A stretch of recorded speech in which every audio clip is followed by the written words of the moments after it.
I had been married to Clara for 7 years. It was a business arrangement, but she had still gone through the agony of giving birth to our son. Yet, she treated him like a stranger. My only job was to give birth to him, she would say coldly. Anything that happens to him now is none of my concern. No matter how hard our son tried to please her, she remained a wall of ice. Everything changed the day her first love, the man who got away, returned to the country. Clara, who usually stayed out until the early hours of the morning, actually came home early that night. She reached out and pulled our son into her arms, giving him a rare, smiling kiss. My son was both shocked and overjoyed. He looked at me with shy, hopeful eyes. Daddy, what happened? Does she finally like Jamie now? My heart broke as I pulled him into my own arms. No, Jamie. It is because the person she truly loves is back. It is time for you and me to leave. Jamie hung his head, clutching the gold star sticker he had earned at school. He pouted stubbornly. I do not care if she likes me. I only need you, Daddy. His small shoulders were shaking. I knew he was just trying to be brave. I ruffled his soft hair and pulled him closer. Clara Sterling's coldness toward our son was beyond anything I could have imagined. When Jamie was born, she refused to hold him even once. When he was learning to walk and tripped right in front of her, she looked away as if he were invisible. When he first started babbling, he would excitedly cry out, "Mommy! Mommy!" She would simply walk away with a look of disgust.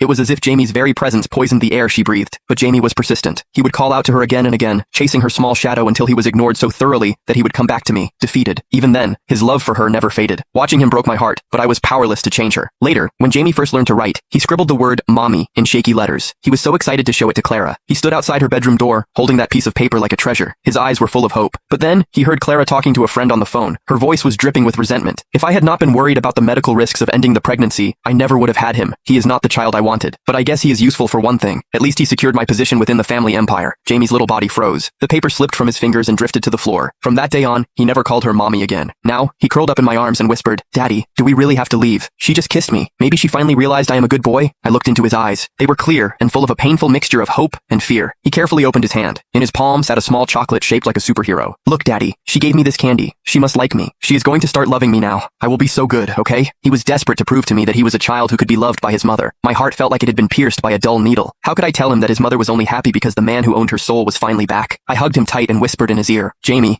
the person Clara loves is moving in. She won't be happy if we stay here. Let Daddy take you away, okay?" I knew leaving would be cruel for Jamie. He needed time to adjust and accept the truth. But a quick break was better than a slow, agonizing one. I couldn't let him live in a false dream where he would only get hurt more. Jamie hesitated, his small hand gripping my shirt. "Daddy, my birthday is in 4 days. If she still doesn't like me by then, we can go. Can we please wait? I have never had a birthday with my mom." His voice was as light as a falling feather, but it crashed into my heart with the weight of a mountain. I sighed and finally gave in. "Fine, we will give her a little more time. If she still doesn't love you, we leave for good." I stroked his head, my voice carrying a hidden edge of finality. Years ago, Clara had been desperate to marry a penniless guy named Dante Miller. She had even fought with her family and cut ties with the Sterling name. But the day after she gave up her inheritance, Dante ran off to France with a rich older woman. He didn't even look back. Broken-hearted, Clara crawled back to her family and accepted their arrangement to marry me. As for Jamie, he was the result of one night when she climbed into my bed after drinking too much. Maybe Jamie still had hope, but these 7 years had shown me exactly how cold she could be.